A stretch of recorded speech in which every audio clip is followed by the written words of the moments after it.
नमस्कार, मैं Arvind. Truth channel में आप सभी का स्वागत है। जैसा कि आप सभी देख सकते हैं कि मिनिस्ट्री ऑफ होम अफेयर्स ने हाल ही में म्यांमार के बॉर्डर पर फ्री मूवमेंट रिजीम को जल्द ही खत्म करने का ऐलान किया है।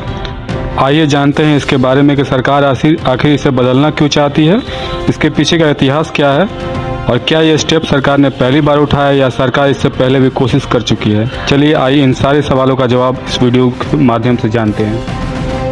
म्यांमार, जिसे हम पहले के समय में बर्मा के नाम से जानते हैं, अंग्रेज़ों ने भारत को 17वीं शताब्दी में कब्जाना शुरू किया और धीरे धीरे लगभग पूरे भारत पर कब्जा कर लिया।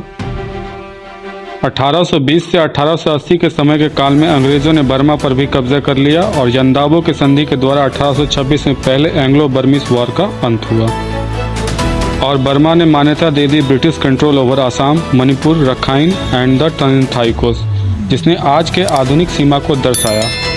बर्मा के अधिकतर भाग पर अंग्रेजों ने कब्जा किया 1852 से 1853 में सेकेंड एंग्लो बर्मीज वॉर के द्वारा और बचे हुए भाग को अंग्रेजों ने 1885 में जीता और उसे ब्रिटिश इंडिया का पार्ट बना दिया।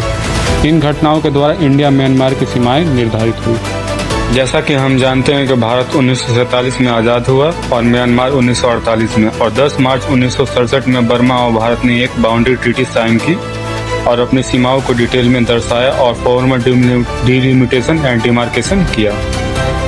अगर बात करें सरकार के वीजा फ्री मूवमेंट रिजीम पर रोक लगाने की और बॉर्डर पर फेंसिंग करने की, ये कोशिश सरकार पहले से करती आई है। साल 2002 में अटल बिहारी वाजपेयी जी की सरकार थी, जिस समय भारतीय गृह मंत्रालय और म्यांमार प्रतिरूप ने एक ज्वाइंट सर्वे कराया, जिसे 6 महीने में पूरा खत्म कर लिया गया और मार्च 2003 में फेंसिंग का निर्माण कार्य शुरू हुआ। 2004 में मणिपुर राज्य में फेंसिंग के कार्य को स्थगित कर दिया गया। कारण था विरोध वहां के स्थायी निवासी कुकी और नागा समुदायों के द्वारा, जिनके नाम आपने हाल ही में घटनाओं में सुना ही होगा। उनके विरोध का कारण था कि बहुत सारे जमीन का टुकड़ा म्यांमार का भाग बन जाएगा अगर ये फेंसिंग हुई तो।